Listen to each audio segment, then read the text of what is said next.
ইতিমধ্যে আমরা কেন আন্দোলনে আছি এবং আমাদের উদ্দেশ্য কি, আমাদের লক্ষ্য কি, বিএনপির লক্ষ্য কি আপনারা তা জানেন।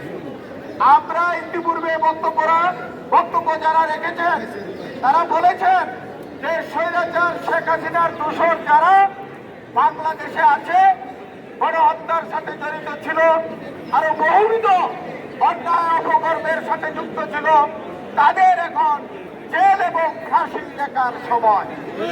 এই জেল এবং ফাঁসি দেওয়াটাই আমাদের দায়িত্ব। আমরা চাই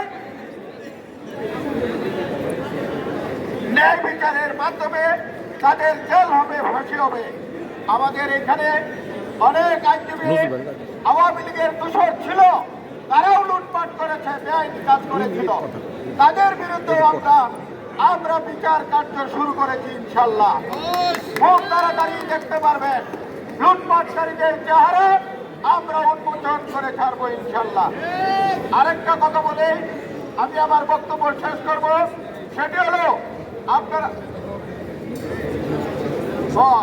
আজকে এখানে শেষ করব এই কথা বলে, আমরা আছি, আমরা থাকবো, হাসিনা নাই, হাসিনার দোসররা নাই, আমরা এখানে অসৎ লোকদের আর জায়গা দিব না।